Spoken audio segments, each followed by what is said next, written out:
or the comfort of a jail cell if I need to object. So you'd rather avoid the war? I'll put it out there. Yeah, I would. Hot take. I would like to avoid this war. No. These are the top 5 people I hate for absolutely no reason whatsoever. That's crazy.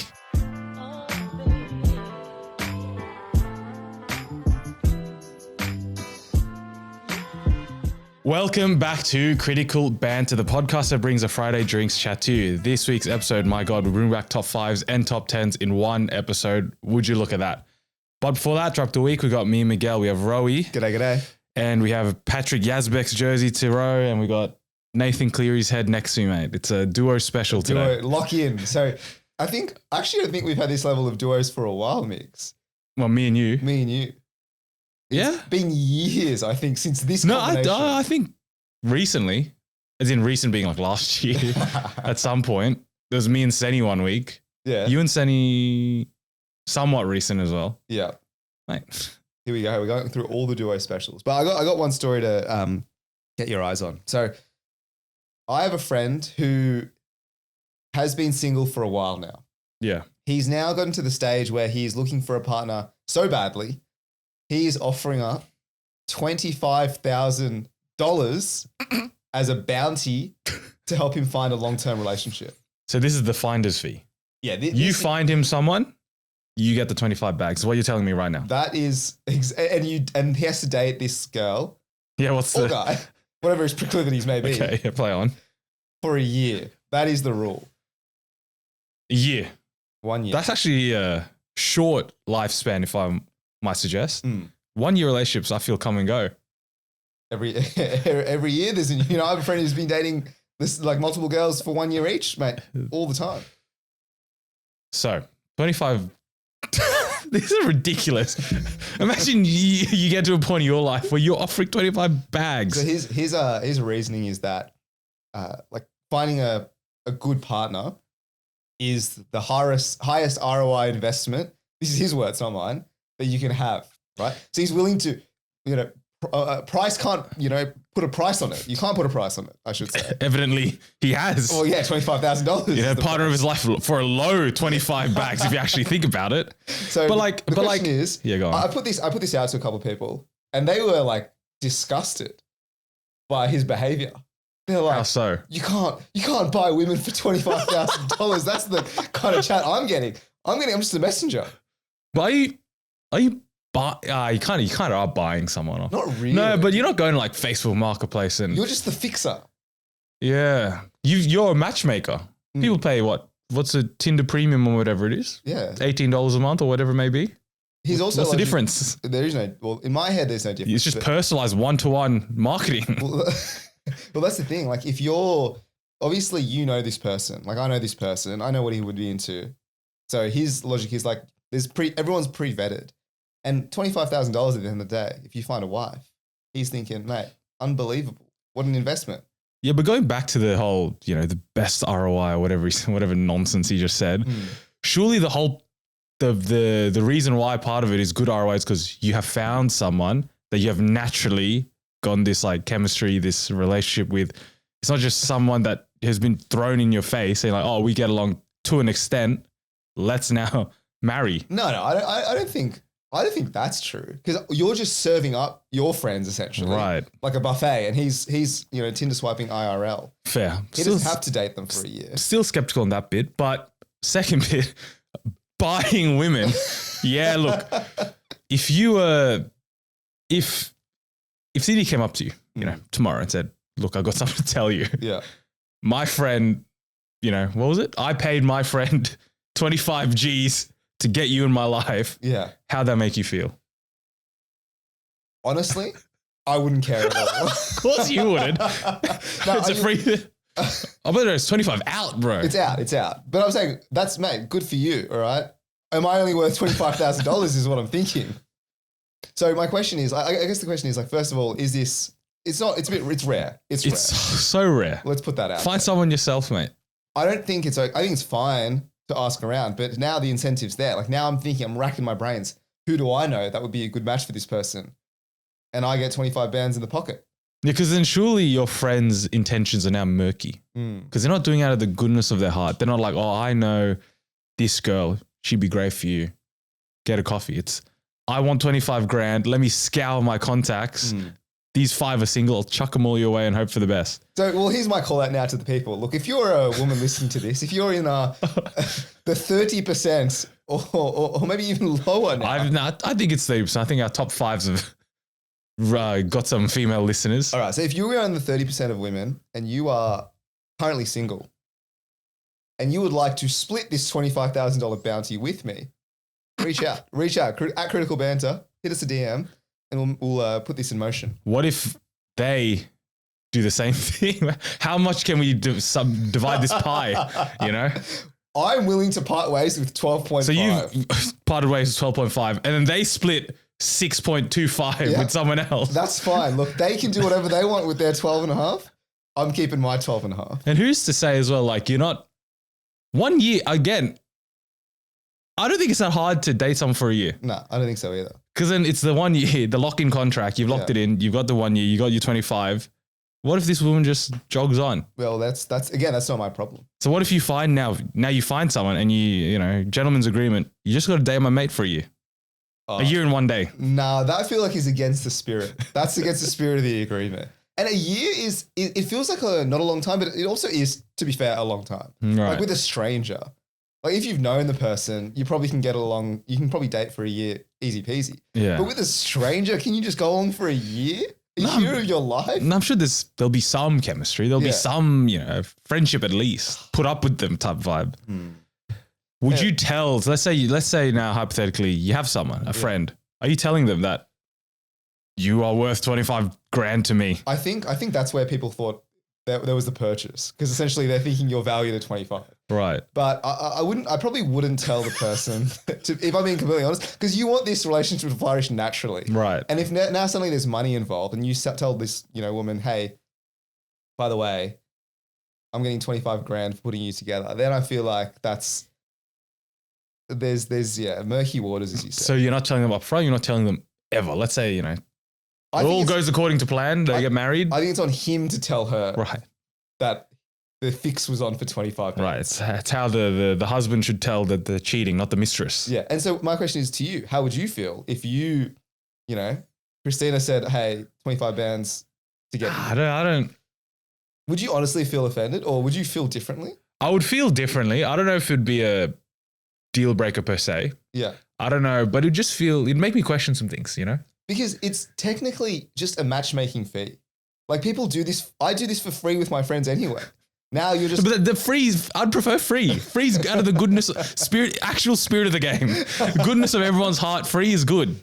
Okay. 25 G's makes it a bit murky, but maybe some questions will be asked, but maybe the question will be answered. Yeah. And it's all rosy. We'll see how this goes. All right. Anyways, another one. Speaking of the Manosphere, I've watched Louis Theroux's new documentary. Oh, man, I've been pining to watch this. I watched it 2 days ago. Aptly titled, I believe it's titled Manosphere. Before we start, is this spoiler alert? Yeah, massive spoiler alert.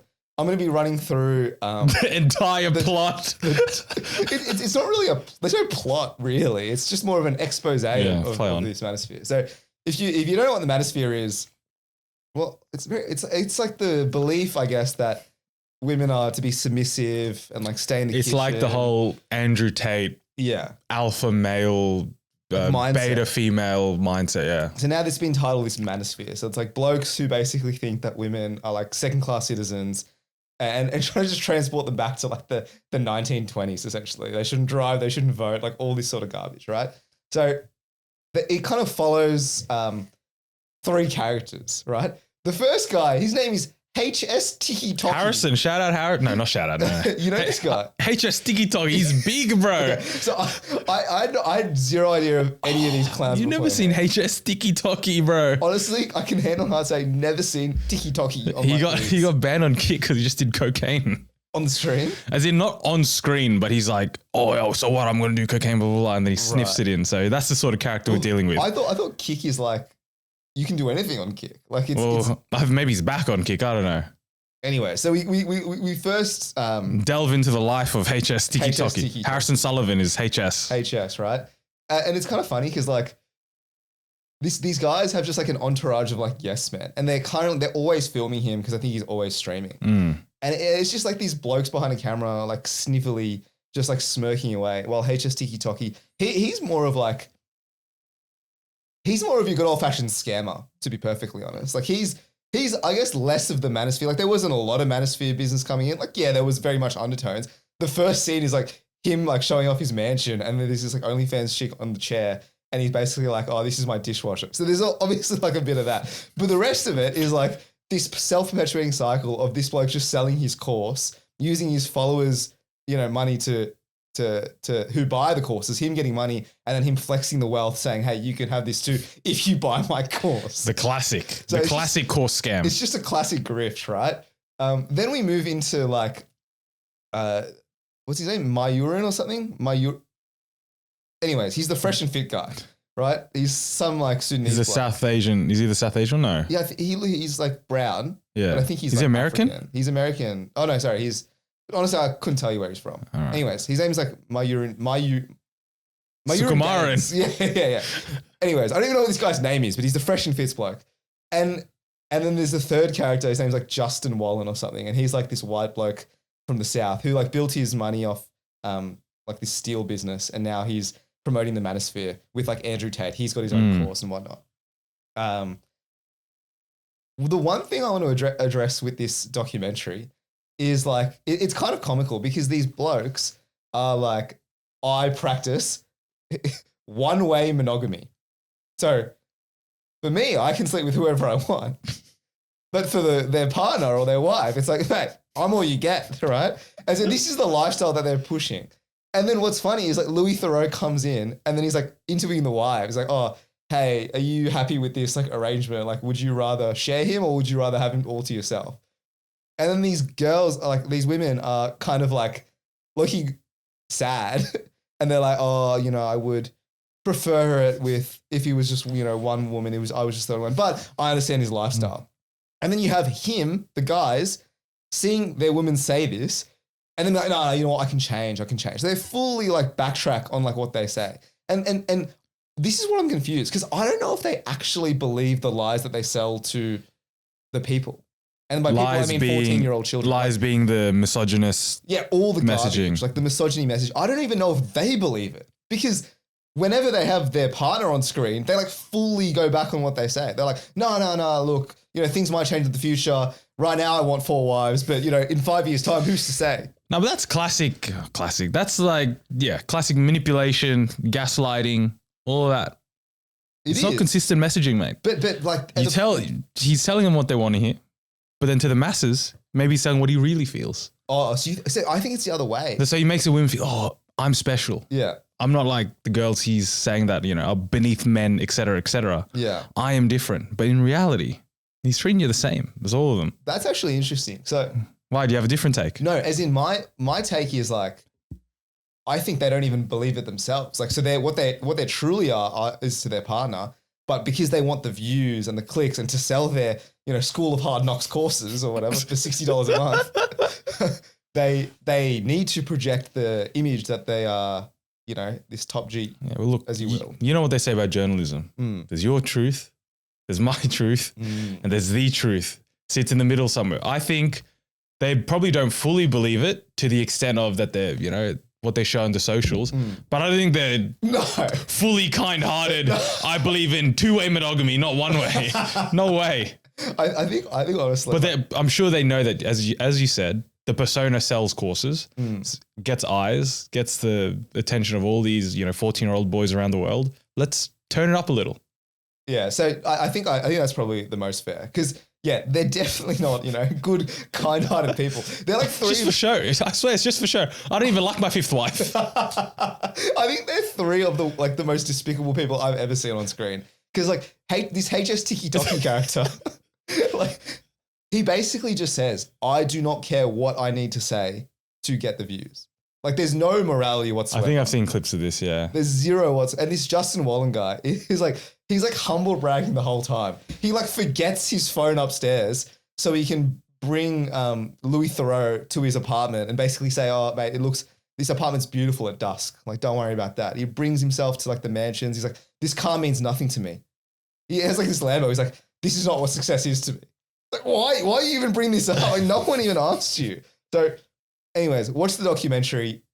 Have a harrowing fear now about like the young boys who are being influenced. Because like these guys like walking on the street and then full getting dapped up by like 13, 14-year-old kids who are like, yeah, like screw women. Like I hate women too. I have seen that. You know, what's his name? Sneeko?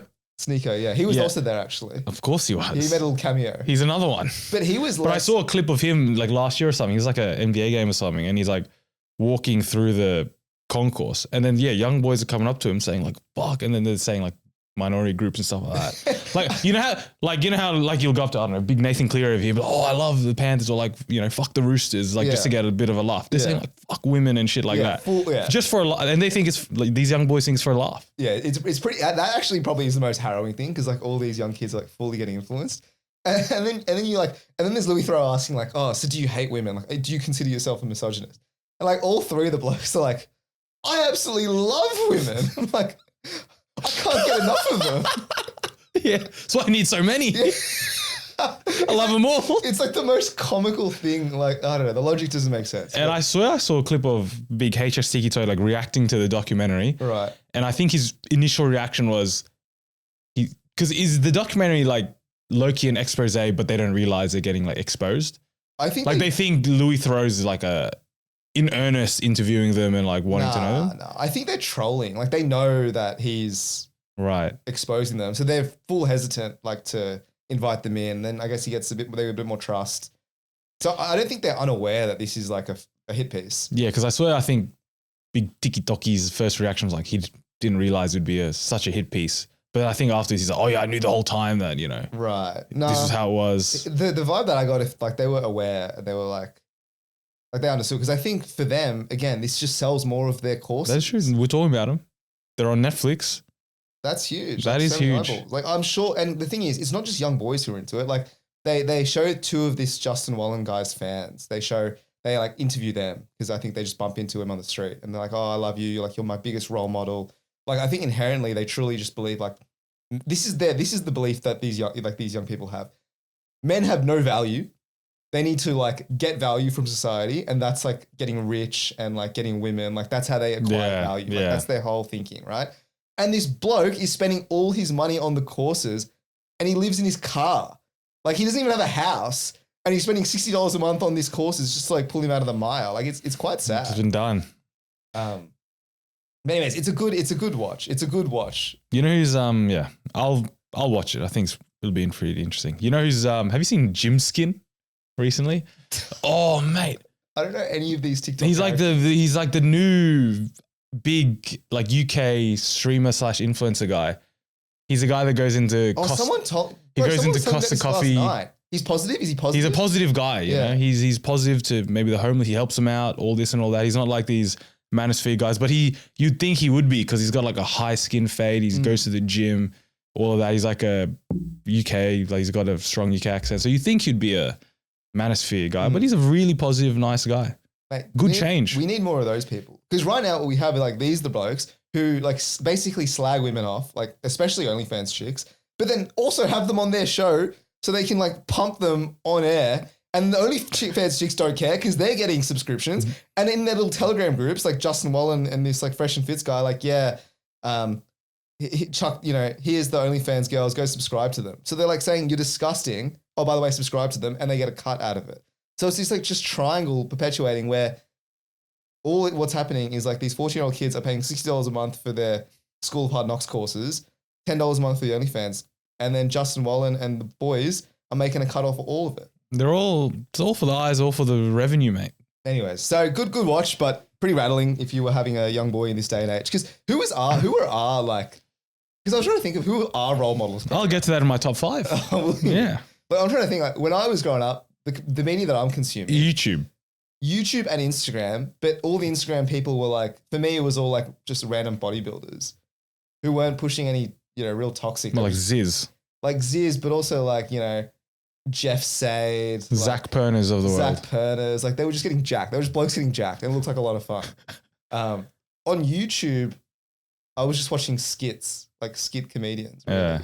Like I think I was not getting fed. I think when we were younger, there was still a clear distinction of this is entertainment, this is to be watched. It's not like a personality or a lifestyle. I think now it's a bit blurred of, because they're streaming all the time. It feels like real life. Yeah. So freaking TikTok is for 8 hours, this character or whatever. You think, oh, that's how an alpha male is. Yeah, I think that's actually spot on. Like, yeah, I didn't really. Whereas these skits, 3 minutes, obviously for fun. Yeah. Obviously a laugh. You're not going to take any life lessons from that. That's true. But now people are like speaking to the camera and they're just spouting their own views. Yeah. Like, that wasn't really big, really. I guess it was vlogs. Like people were doing vlogs heaps, but they was just like, oh, I went to the supermarket and I bought some like pork chops and now I'm going to cook it with my friends. Like that's like the content that I was consuming. Yeah. And then all the streaming was like gaming. It wasn't like lifestyle, personality stuff wasn't big back then. Anyways, tough time. Or maybe we were influenced, we don't know. There's like the 14-year-old kids now. We didn't know. You don't know, that is true. But I think we turned out all right. But the kids these days, I feel like it's a bit of a yikes situation. Yeah, fair. Got a couple things from this week. First of all, recording Sunday. Last night was the Matildas game.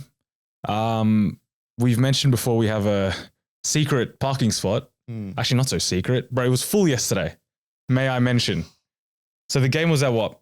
8? Me and a mate, we aimed to get there 6:30. Full at the wazoo, man. I enter the car park and I see cars leaving. I'm like, oh, beautiful. People finished their business. I'm not going to mention, bleep that. Nah. They finished their shop, whatever. And I'm like, oh, perfect. Spots have opened up. I look in, I see cars circling around, all the drivers, Matildas jerseys. And oh no, that's trouble.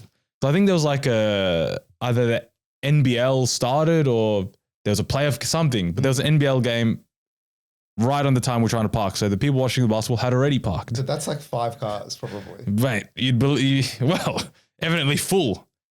And to be fair, Matilda's game sold out. So what was that? 75, 80,000. So I had to park an extra 5-10 minutes down the road. Harrowing experience. That's really bad actually. Because the walk itself is like 30 minutes. Yeah. So add an extra 5-10 when I'm already running a bit late because I've had to find a spot. Mate, trouble. Anyways, I watched the game. It was good. Overall, good game. Lost 1-0. Expected more because the odds for the Matildas to win was like $7. Which is a lot. Yeah. Normally it's like $2-3. Oh, so $4 at most. They were proper underdogs. They were proper underdogs. So Japan won 1-0. It is what it is. But after the game, my mate, he wanted to linger because he's for some reason a big fan of the Japanese team. So he knows a couple of the Japanese players, and he's like, he had a jersey as well, like the Japanese women's jersey, and he's like, oh, I want to either meet a player or get a signature or whatever. So we lingered for a bit. I had no interest with the Japanese team, so I'm like, I'll hang out with the Matildas fans. Yeah. Support my own country. How about that? Is he Japanese? No, he's Chinese, which is even more confusing. But so he went about his business. I went about my business. Sat behind the benches because there was the award ceremony. So the best view as well was by the benches. You could see front on them getting the medals, whatever. And then after that, the players were standing on the pitch. Obviously, kids, people with signs, jerseys that want to get signed, they're near the front. But I just want to see. I'm not too fussed about. But my jersey's on my back, first of all. I'm not going to take it off and try and get a signature. Second of all, I'm not that bothered. But it would be cool to see them close. So I stood around. And then I saw Mary Fowler on the field talking to, I think, one of her teammates from Man City. Starts waving into the crowd, like right behind me. I'm like, oh, me? Her family. Oh, hi, Mary. Nice to meet you. No, but I turn around. Well, her mom or her dad must be there. I turn around. The guy next to me is right there. Nathan Cleary? Big Nathan Cleary was like 4 rows behind me. And he starts waving. But then I'm probably like, good 20, 30 rows back. So between us are a lot of like kids, fans, Matildas fans, whatever. Yeah. They all turn around to see what Mary Fowler's waving at. And I hear 100 kids, Nathan! Oh my God, it's Nathan! And I see them not give a lick about the Matildas anymore. Run up the stairs like, Nathan, can I get a photo? Whatever. That's so funny. Good on Nathan. A lot of kids came up and he did take photos of a lot of them. So I'll give him credit for that. He seems like a nice guy. No, he was a very nice guy. He's a very nice guy. And then I'm surprised that he was in the crowd though. Like, so he was in like he was a closed off area where the box or whatever. Yeah, where the family and friends are, but it's not like a box that you can't get to. It's just seats that are a bit closed off.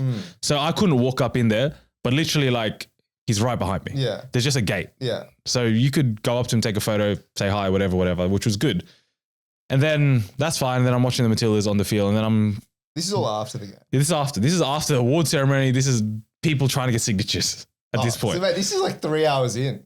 This is veteran era, mate. The people have gone home. And then I'm wondering, what my mate's up to.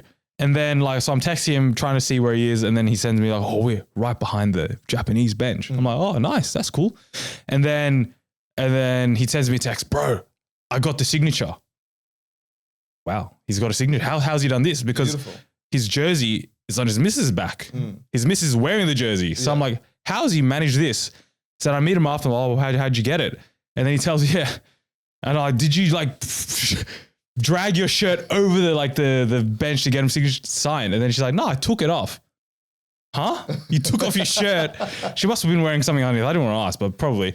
And then turns out that there was this group of like, I don't know what they were, like Japanese kids, but they were like dressed up as like cheerleaders and stuff. So obviously like the supporters and stuff.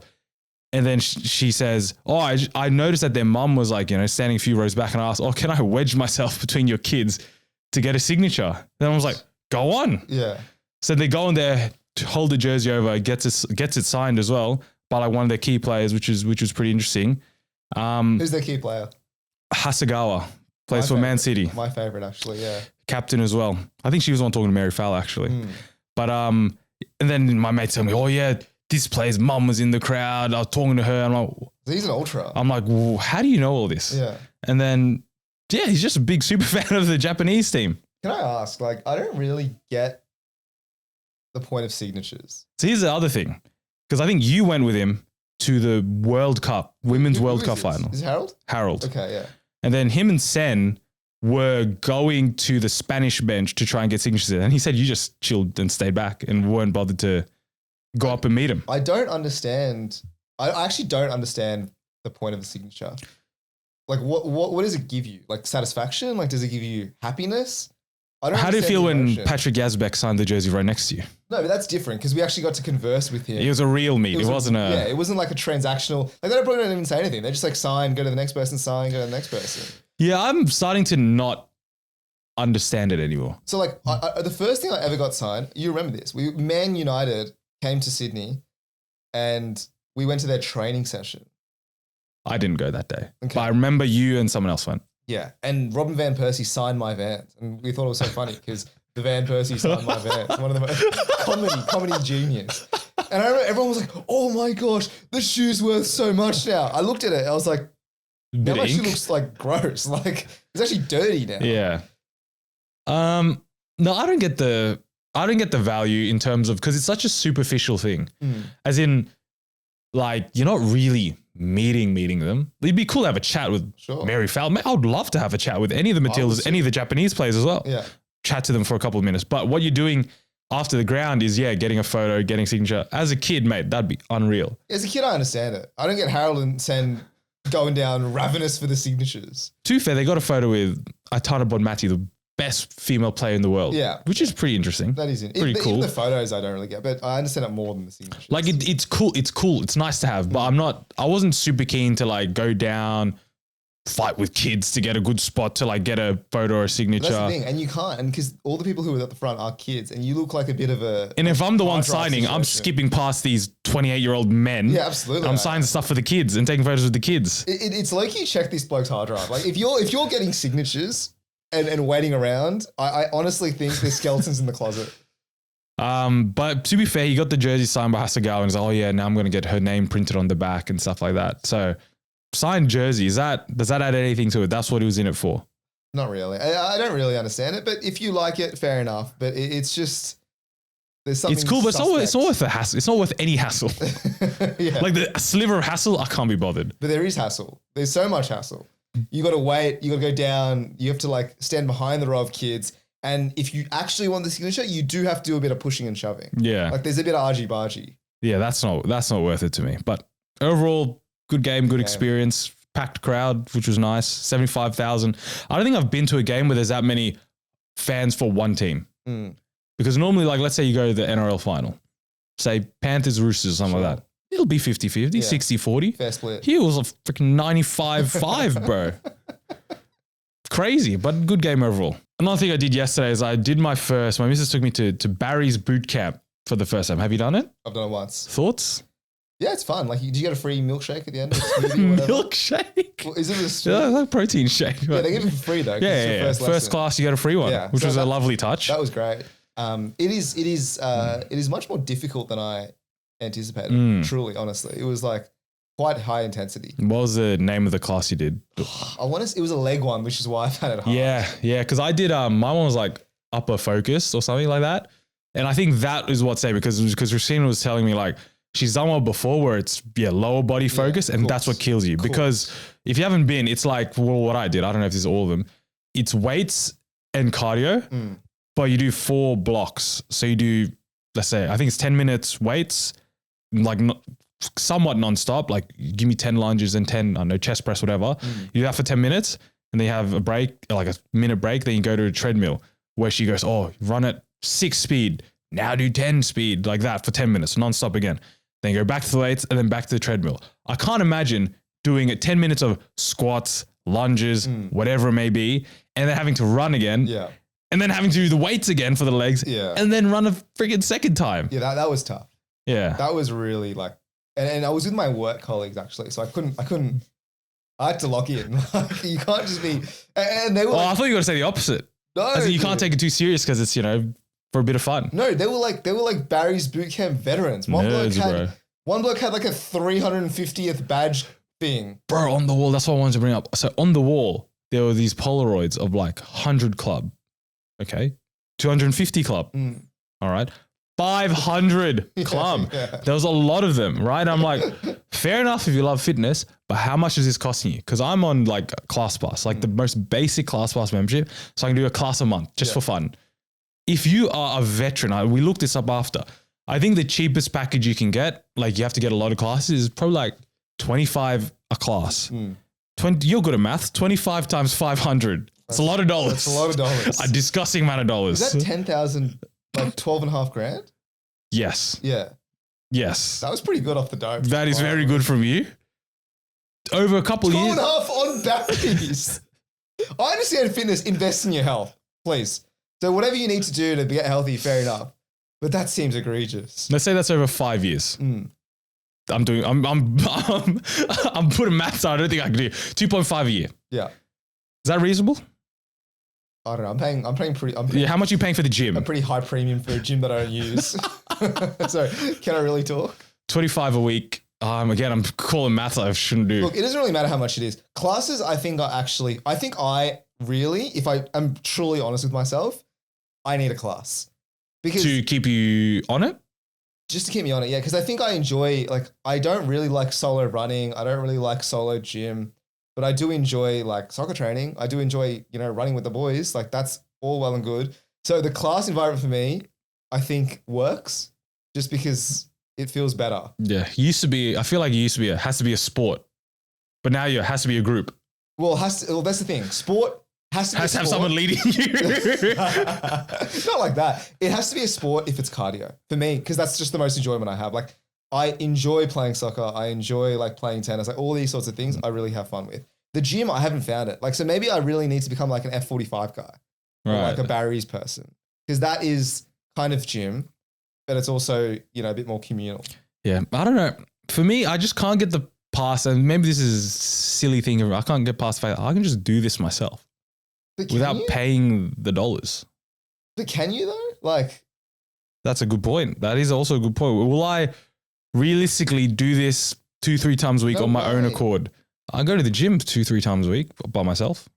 But you like the gym, so that you don't have to do this garbage. That is true. Like, it's for people like me. But then the cardio part, am I doing the cardio part? Maybe less likely. Like, in my head, Barry's is great for cardio. I think, again, I've been indoctrinated by these early 2000s. So you have been influenced. I have, because I'm sitting here like, mate, if it's not hypertrophy focused, what's the point? And that's what I truly believe. But if I think of it as just like cardio, then yeah, that's fun. Yeah. Either way, it's pretty exy, but if it keeps you honest, like, whatever. You're going to be a class man now. Is that your next foray? I think. When your contract ends. When my contract ends, I honestly am thinking of looking at like a CrossFit gym. because I think I would go if I had friends way more than if I had to just go solo. Like I went to the gym for the first time in 2 weeks yesterday, did a full body workout by myself. And I was like, well, this is like the most unenjoyable thing I've ever had to do, if I'm being completely honest. So we'll see. So you think a style workout is similar to, because I've seen classes that do that where the gym is the inside part, the weights are inside, and they're just running around the block as well. I just need friends. Like I just need someone to go with me and kind of keep me accountable and I keep them accountable. That's all I need. No, fair enough. And one interesting thing I had very, very quickly, I was walking through the shopping center and I saw an ad for, I think Vodka Cruisers have a new product. And then the tagline it has is start your night with X. Isn't that a crazy line? X being ecstasy, bro. Oh, that's that's the I play on words. Their product is a Vodka Cruiser X. Like X the letter? Their product, product. EX. No, just X. Right. The product I think is a Vodka Cruiser X. I don't know why.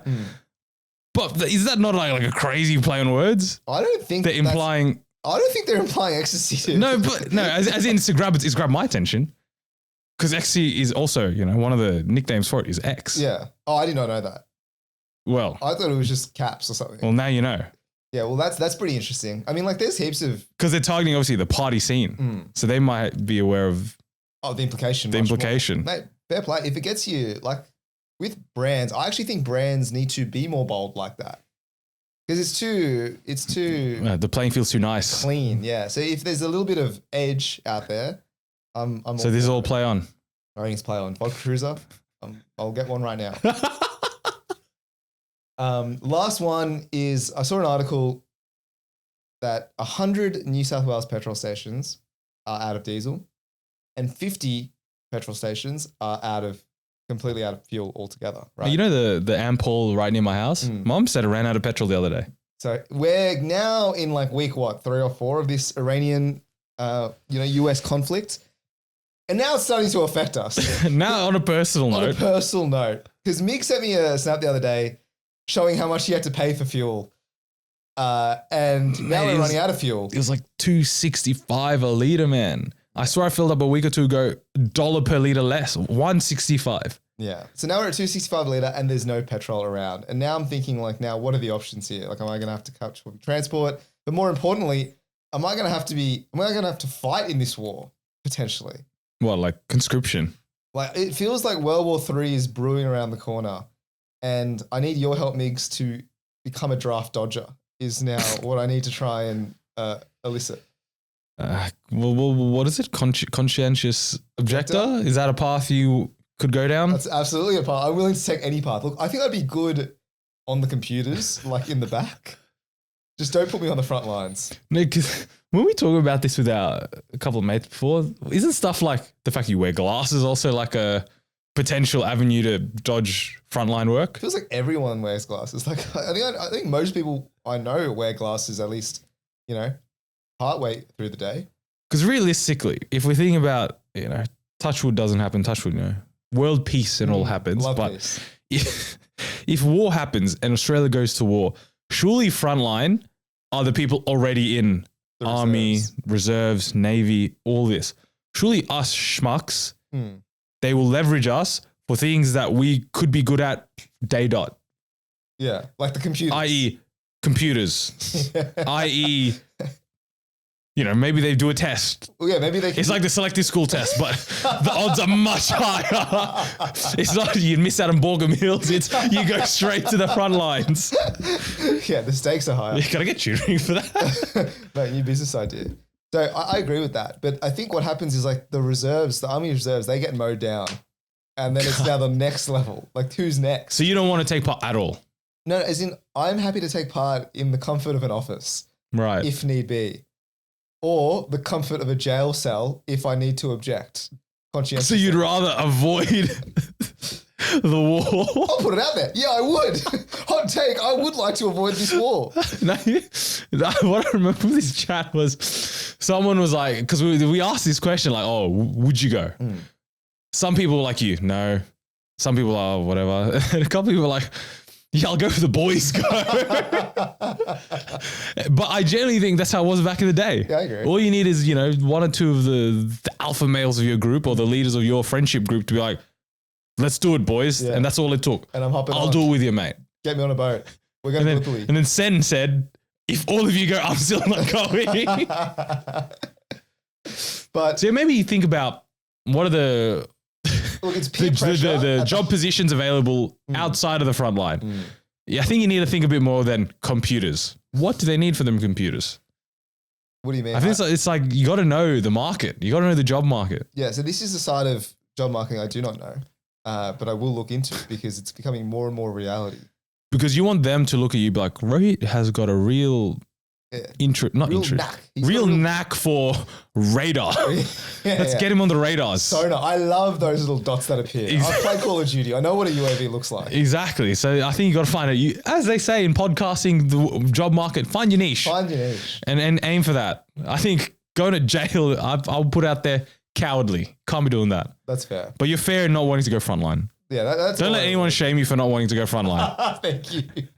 More importantly, the fuel's getting out of hand, and I'm catching public transport more than I ever have. Yesterday I had a free day for the first time I've had in a long time. So I went for a walk by myself in the city. Went to your favorite street, George Street. Oh, man. Right? Trained it there. Beautiful. I got to say, there's a lot of there is a lot happening in George Street. As I said, as I advertised. Like there is a lot. It's almost overstimulating. Exactly. How much is happening. So I walked, and here's what I saw, right? First, I saw some homeless blokes, whatever, let them chill. Then I saw some Jehovah's Witnesses, they're spruiking whatever they need to spruik, right? Then I saw a different denomination of Christianity on a soapbox preaching. Fair enough. Then now it comes to the conflict zones. There's Ukraine-Israel protests stand. They're selling stuff to fund their, humanitarian efforts. Walk past them. Then there's like the US-Israel stance.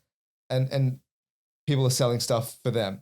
Then there's like causes I didn't even know existed. Like something's happening in Peru. I didn't look it up, but there's people who are protesting about Peru. So if someone can tell me what that is, fantastic. There's always something happening everywhere, but it's what the Western media wants you to care about. Then I'm walking further down, and then there's just crazies. Like there was one woman who's just playing the guitar. But when I say playing the guitar, I mean she's just strumming the same thing over and over again, and nothing's like happening. I'm like, what's that? Like, doof, doof, doof. Is she trying to busk or just doing it for fun? No, she's just doing it like because there's voices in her head telling her to do it. I'm pretty sure is what's happening. Then there's a guy with a pen, and he's not even drawing. He's drawing in the air with a pen. Where did you go? No, this is just down George Street. But for once in my life, Like main area Georgia, like Town Hall, Chinatown, Central. I'm walking down from Town Hall to Haymarket to get myself a little sugarcane juice, right? Okay, play on. And this is what I see. People are drawing in the air with nothing, and he's busking. He's not crazy. He's busking, but I still don't know what his skill is. So I think just a PSA, take your AirPods out and just observe because there's a lot happening. I'll tell you that much. Very, very happening city at 1 p.m. Stop and smell the roses. Yeah, it's public service now.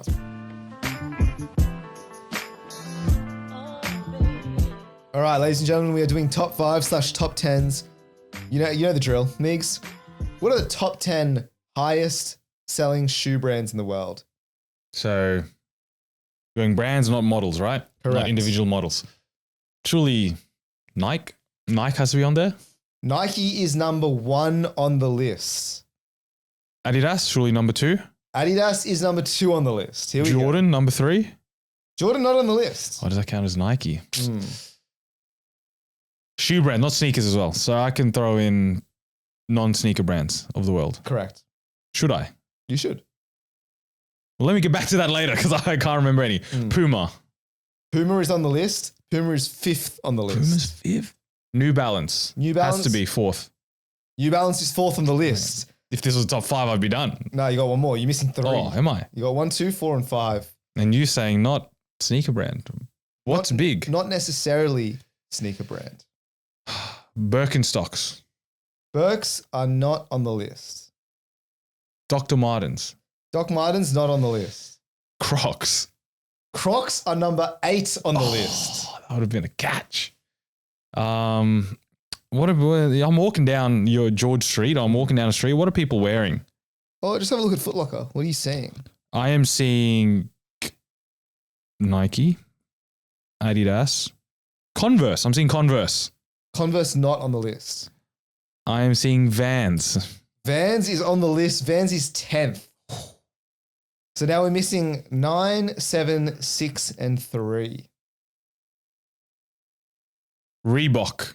Not on the list. All right. So you've gotten kind of most of the heavy hitters. You're missing one heavy hitter, which is like traditionally a running brand. They don't really have soccer boots or anything like that, but they're just a running brand. It's a classic. It's a classic. Your dad probably made you buy these because of the brand, you know. Running shoes. Pure running. Am I an idiot, Ro? I think so. You got the Kayanos from this brand. You got the Nimbus from this brand. Asics. Asics is on the list. Asics is 9th on the list. Okay, what am I missing, Ro? Which numbers? All right. What we have left is 3, 6, and 7. You've done very well on this list. 3, 6, and 7. 3, man, that's eating me. Not getting 3. What about Asics, running shoes, Hokers? All right. Hokers is on the list. It has been acquired by a company called Decades, who also owns like UGG. And Decades is 6th on the list. A lot of Uggs and Hokers going around. Flying around. I'm sure they own multiple brands. So I have 3 and 7. 3 and 7. 7 is an interesting one. 7 is Chinese. Li Ning. Anta. Anta is 7th on the list. That's crazy. Anta. Mate, apparently 7th on the list. Hella people buying the Kyries, man. That's crazy. So I have 3 left. All right, you have 3. I haven't gone number 3. It's not a sneaker brand. The shoes are very comfortable. It's like traditionally like old men and women wear it. Like the elderly love it. Nurses love it. They light up. Light up Skechers. Yeah. That's crazy. Skechers is the 3rd highest selling shoe brand. I would have picked that out. All right. So to wrap it up, top 10 best selling shoe brands: Nike first, Adidas second, Skechers third, New Balance, then Puma, 6th is Deckers, 7th Anta, Crocs, Asics, Vans to round out the top 10. Some interesting ones on that list, I'd say, especially Anta. Well, you're surprised by that? Because I don't think people, but then probably a lot of people in China buy it, hey? Yeah. I think the whole market is China. Yeah, that's fair. All right, Ro, I've got one for you. Top 10 Asian ethnicities in Australia. Okay. So caveat for you hectics, this is 2021 census data, and the list is of, I believe, Australian residents. So not, Australian citizens of different ethnic groups. All right, here we go. So 2021, 5 years ago, 23, 24, just starting my career, full-time employee. Who am I seeing? Who am I working with? What's the melting pot looking like? I'm saying Indians. Indian Australians second on the list, just under 800,000. All right, next up, one has to be Chinese Australians. Chinese is number 1 with 1.4 million. So the question is like English Australians, are they on the list? Mate. Oh, sorry, we're Asian. This is an Asian Australian list, so they're not on the list, Ro. Okay, all right. The next, we're definitely seeing Sri Lankan Australians. Sri Lankan Australians are 8th on the list, 95,000. All right, I'm looking around. The Vietnamese would be on here. The Vietnamese are 4th, 330,000. All right, so going China, India, Vietnam, Sri Lanka. Are your boys here? Are there Filipinos on this list? The Filipinos are 3rd They're on the third list. on the list? Even I'm surprised. I haven't met that many Filipino Australians. Where are they hiding? Mate, probably Blacktown, Yeah. Mount Druitt, Rudy Hill, but they're 3rd on the list, 408,000. Are Pakistanis on this list? Pakistanis are 7th, All right. 97,000, 1 spot higher than Sri Lanka. All right. Now we move. I don't think Japanese Australians. How would there be that many there? Maybe. Let's see. Japanese. Not in the top 10, Ro. No, definitely not. So what am I missing so far?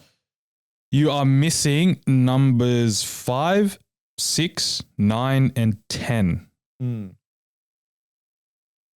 All right, so let's go now like Southeast Asia. Let's think about big ethnic groups. Koreans would be on this list. Koreans are 6 on the list, 136,000.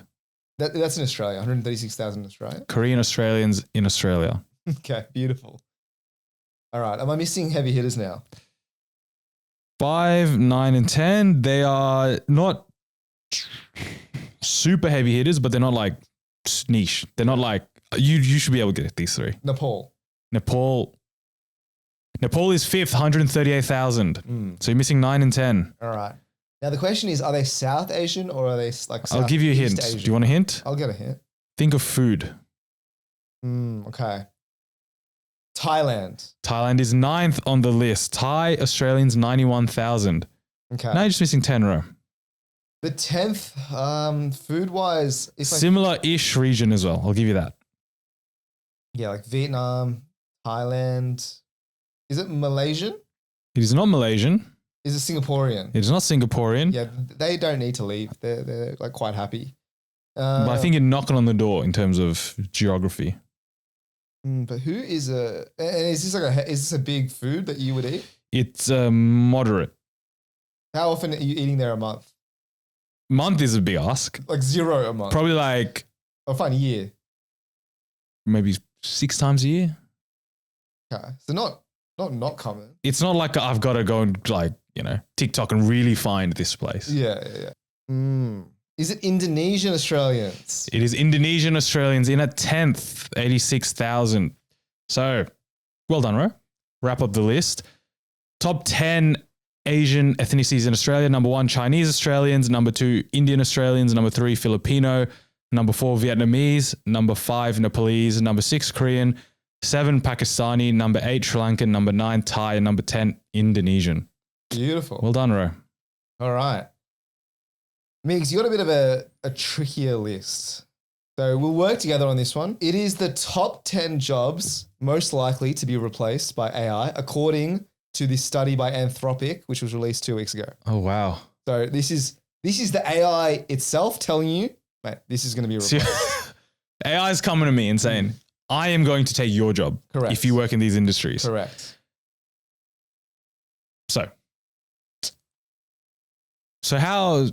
So these are like industries or categories of jobs, or They're kind of so if I say accounting, is that 1 on there, and 2, is that the right sort of? No, give me like accountant is what I need. Okay, so job title ish. Accountant. Accountant, not on the list. Yeah, you do need a manual check for that.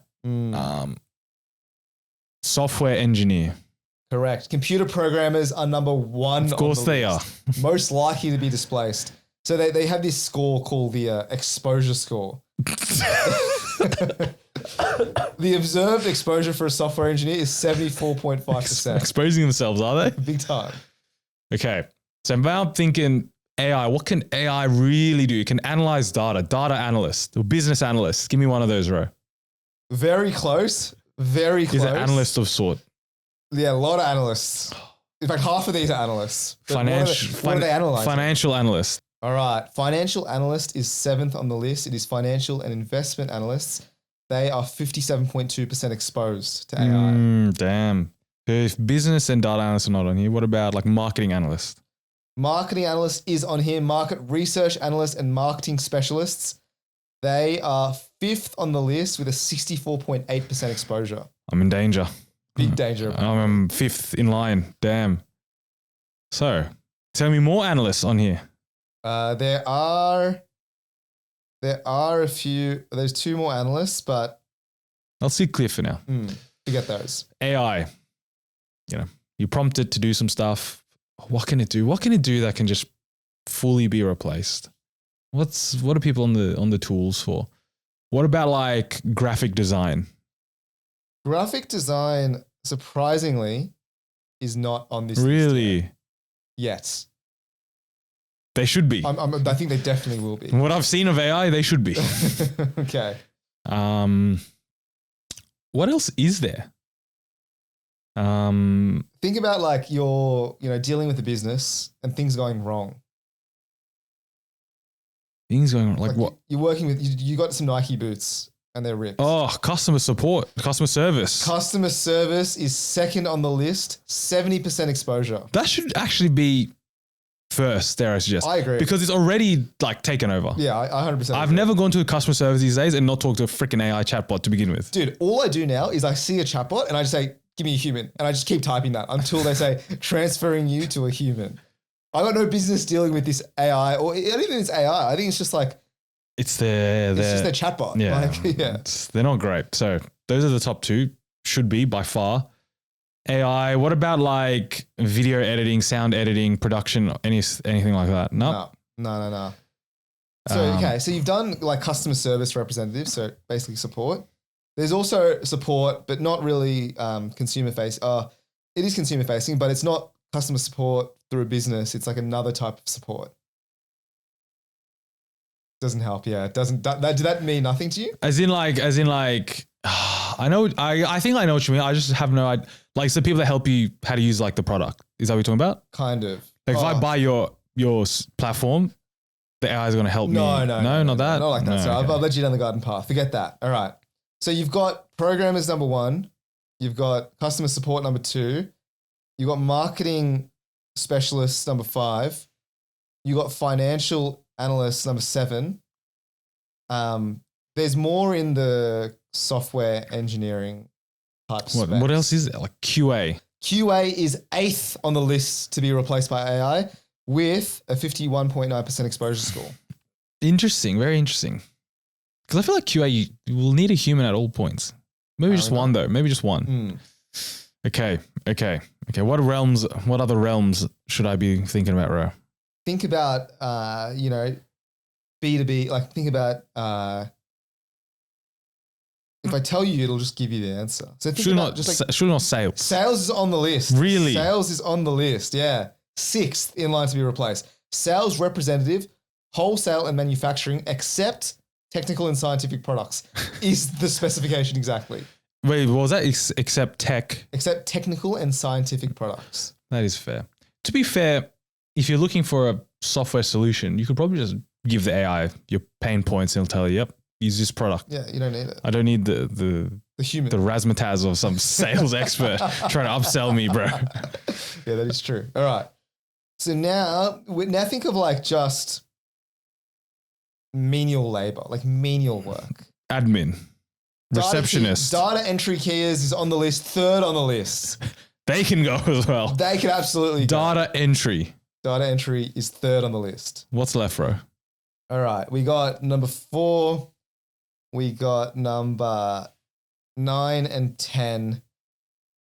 I don't know if you're going to get these because they're just like random. Like you're not going to think of them. So give them to me then. All right. Number 3 on the list is a medical records specialist. Didn't even know that was a job. Sure. Number 9 on the list is information security analysts. So that's like cybersecurity people. Yeah. They're going to go. Number 10 is computer support specialists. That should be higher as well, I feel. Yeah. That's like your IT guy. Computer support. Yeah. That is a chatbot job 101. See you later. That is, my computer can't start. Tell me what to do. 100%. Interesting. Alrighty, Ro. The next one I have for you is the top 10 highest paid Australian athletes. New data, 2026. All right. Beautiful. Maybe 2025, but definitely at latest 2025. Suck with this sort of list. All right. The NFL guy, Jordan Matilda. Jordan Matilda is second on the list, $33 million a year. Oscar Piastri. Oscar Piastri is 7th on the list, just under $9 million a year. All right. Ben Simmons, is he still relevant? He's out of the league, Ro. It's not a gimme. Damn. So I think I got to know the Australian players who play basketball. You're right, though. Think Ben Simmons, American sports, big contracts, basketball. Is the key, yeah. We got a couple. All right, let's go Josh Giddey. Josh Giddey is number 1, the top paid Australian athlete, $37.8 million a year. Is he still hyped? He starts for the Chicago Bulls. Okay. Chicago Bulls, not great team. Okay. But he's getting good stats, putting up the numbers, so fair. All right. then in saying that, we got like Jock Lansdale. Jock Landale is out of the top 10, but he is, from memory, he's like 12th or something. Oh, really? Yeah. But he's not there. Okay. Does Andrew Bogut still play? A little boogie? Andrew Bogut is not in the league anymore, unfortunately, for a while, Ro. All right. What about Matisse Thybulle? Your goat. My goat.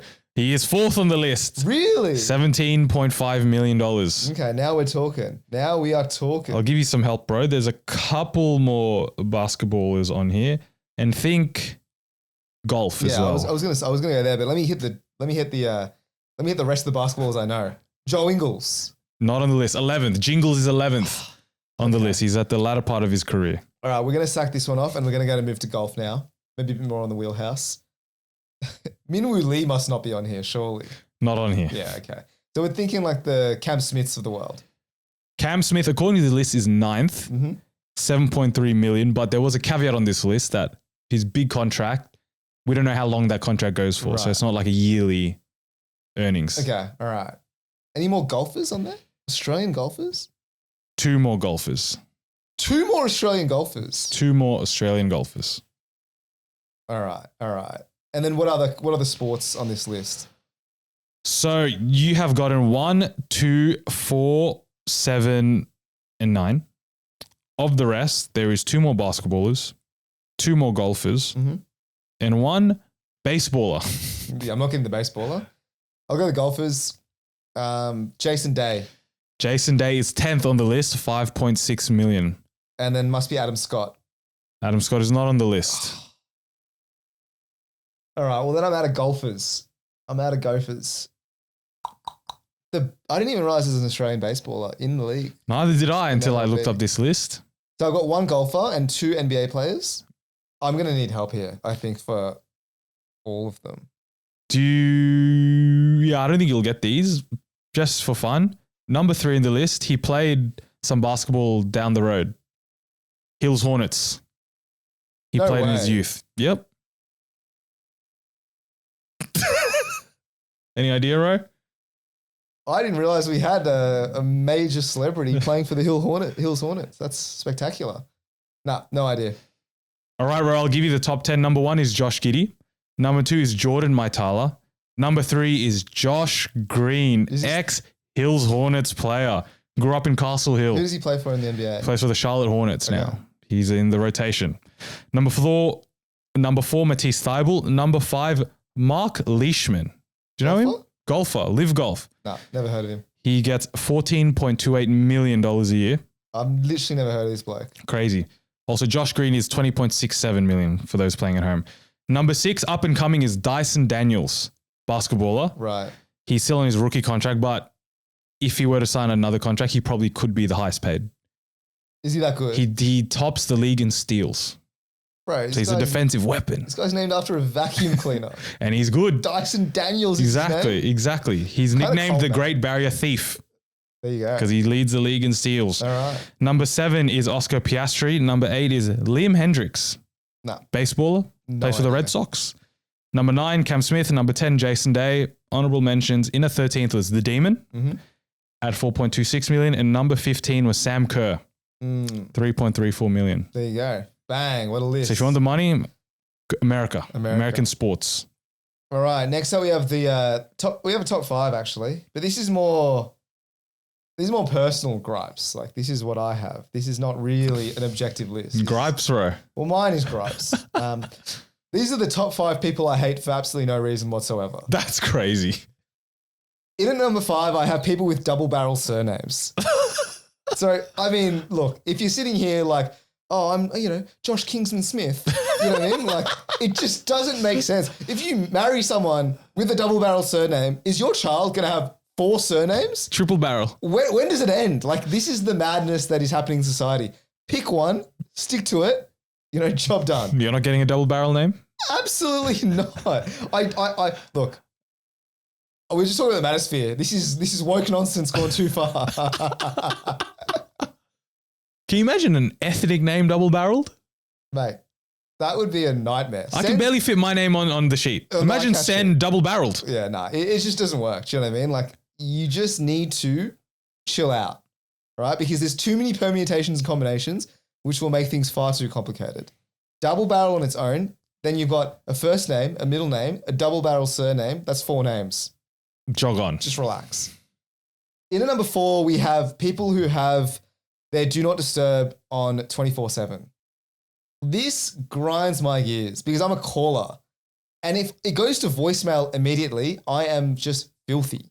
It's the people with do not disturb on. I'm looking at you, Migs, and I'm looking at you, Sen. Am I on it? I don't know if you're on it. Actually, no, you're not on it. Mine goes through when I call you. Yeah, exactly. But it is the most frustrating thing because you're sitting here wanting to get in contact, and it's the people with do not disturb who are on their phone the most.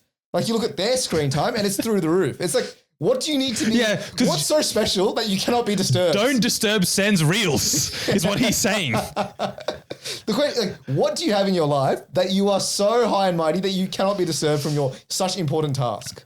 I think I do have do not disturb on more than the average person. It's just I don't want to see these notifications all the time, man. I think that's fine, but I think the calling do not disturb. I think I've changed the setting. So I think calls, if you're a contact, come on through. Come through. I want to hear. If you're not a contact, mate, you're dealing with my AI. That Apple call screening. Deal with it. Dude, I actually tried. I tried the feature where if you're waiting in the queue, you can kind of pause it and when you're on hold. When you're on hold. I saw that feature come up when I was on the phone the other day. I'm like, I don't know what this could be. I don't want to turn it on. So I tried it. I was in the queue waiting to like activate my Amex card, and I think the people on the other end of it don't understand what's happening. So they don't understand because then some like robotic voice will be like, oh, give me a second. Like I will call the person and they'll pick up and you'll speak to them shortly. And so they think that a bot's called them. Like they don't understand the queue. Yeah. So they just hung up. So I spent 20 minutes on the phone. It then hung up on my AI thing. And then I had to recall them and manually hit there. So it wasted way more time than it saved. All right. In at number 3 is people who show you a funny video in real life. I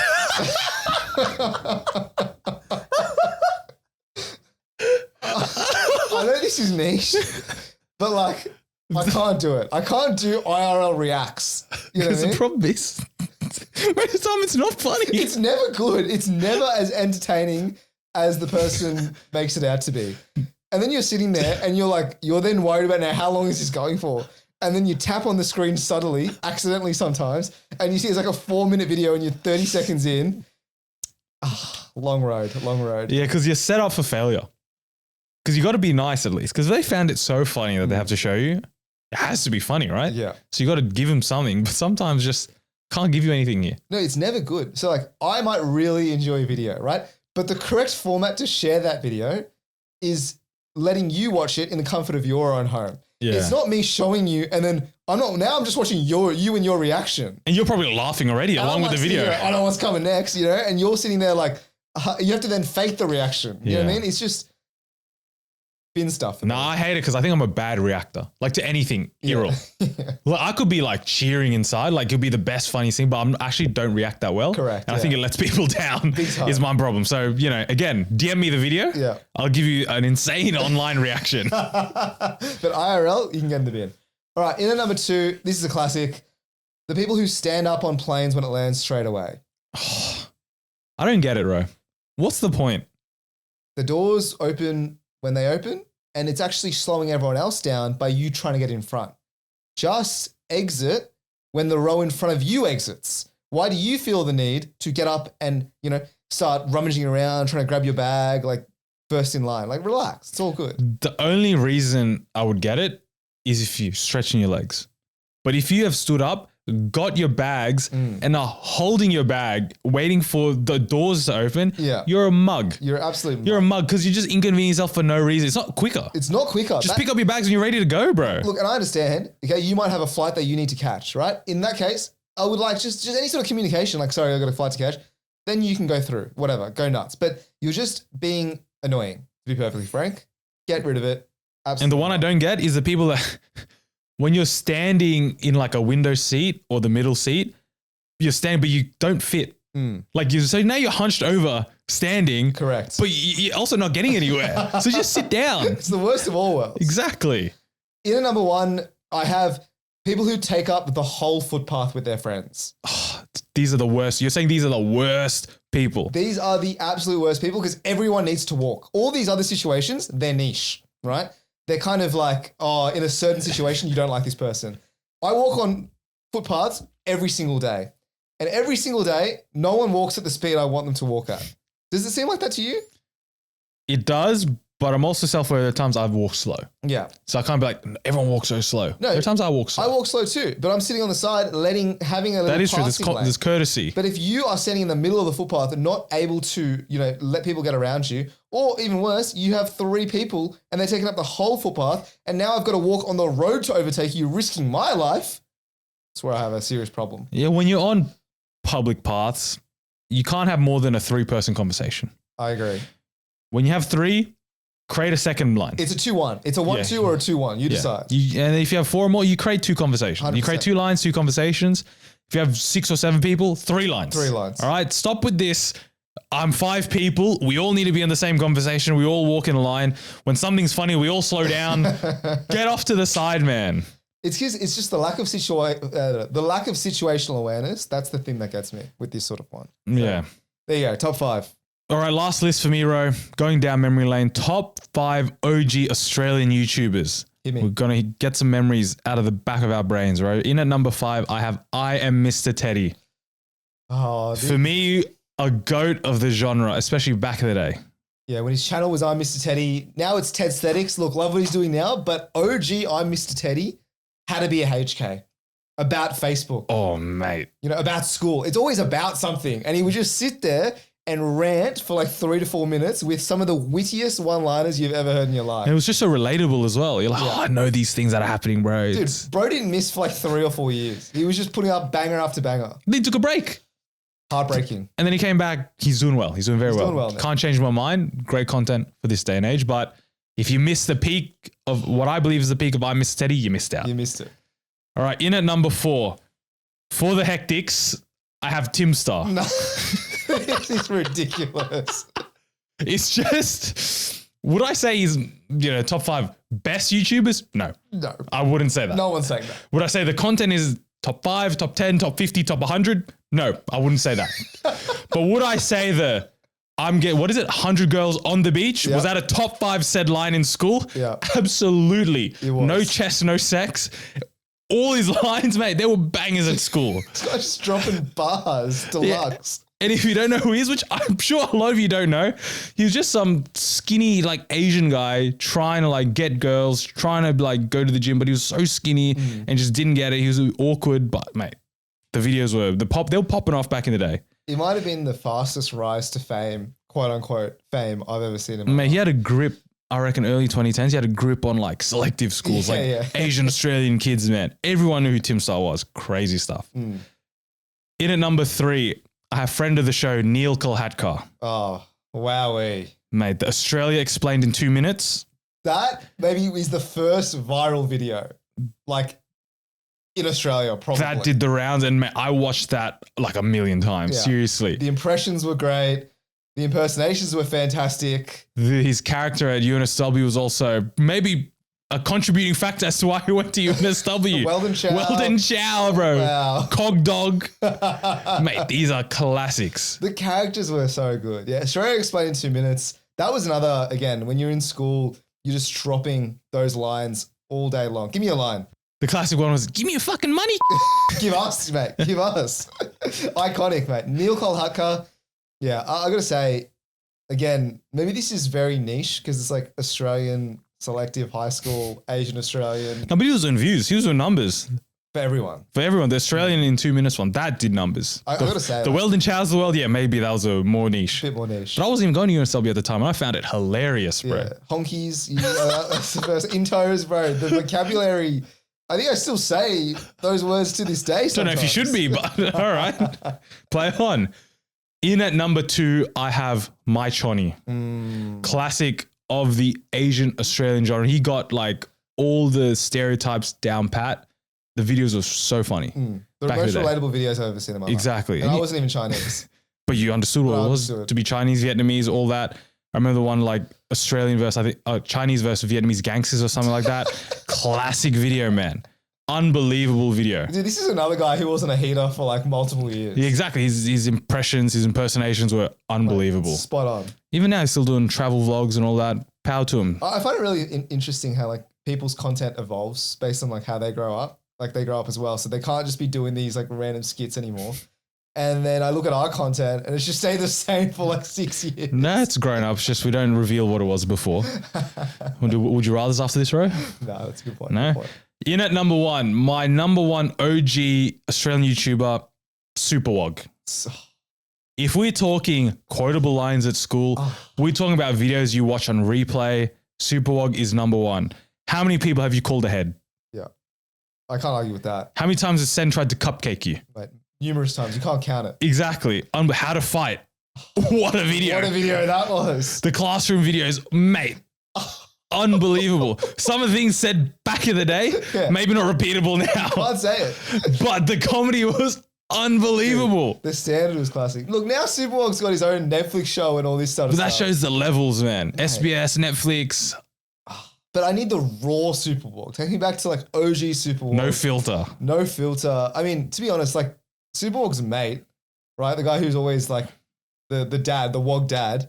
He is maybe the best actor in Australia to this day. I think that's his brother, bro. Is that his brother? I think it's his brother. Okay, well, the guy, the Wog dad. The Wog dad character. Yeah. He's such a good actor. Like every single time he says anything, it's just how many times have you watched the Superwog soccer video? yeah, look. All these videos, I reckon I could leave this recording, watch all the Superwog videos and be as entertained as I was back then. Dude, I think it's held up. It's stood the test of time for sure. I went on a little Superwog binge like maybe like a couple of months ago. It was a while ago, but I went through and rewatched a couple of these videos. They hold up. Classics. So those are my top 5 OG YouTubers. You reckon any misses? I was considering the community channels of the world, Janoskians potentially. Janoskians, dude, it's actually sad. That guy, that Janoskian guy. Bo Brooks. Yeah, he's posting on Twitter. He has like 300,000 Twitter followers. And he's like, I think you told me this. He's like going to his peanut factory job or something. Yeah, that's Bo. That's Bo, right? I believe it's Bo. Yeah, but Janoskians were like a flash in the pan. Like they went real hard, was super hot, and they tried to expand to like music and stuff, and just didn't land with. Didn't land, yeah. Were you a Max Mofo sort of guy? Was that a miss? I was a Max Mofo. I personally wasn't a big Max Mofo guy, but I used to watch his like unboxings. Like dude, what a crazy content idea. Like people would send him stuff and he would just unbox it on camera. And he would just get all these freebies, but it would be his fans sending him stuff. Look, yeah, there's some classics of the genre. Like I used to, not Australian YouTubers, like I used to watch like JK Films. Like, you know, they had that whole spin-off, JK Laughs, all that sort of stuff. I used to be big into them. And then OG... If we're going not Australian, the Ryan Heegers of the world. Yeah, that's the Kev Jumbas of the world. Kev Jumbo, right? Kev Jumbo right now is like a monk. He's a monk, yeah, I've seen that. Just crazy. So. All these, I think that's an interesting exercise. The people that you watch as a kid, see where they are now. Yeah, You'll be surprised with a couple of them. KSMG. Well, what's he up to these days? Who knows? Who knows what someone told me I look like KSMG the other day. You still do. Yeah.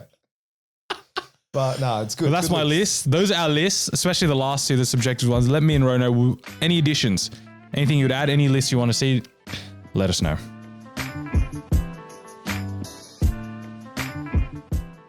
All righty, that brings us to the end of this episode. Ro, duos, thoughts?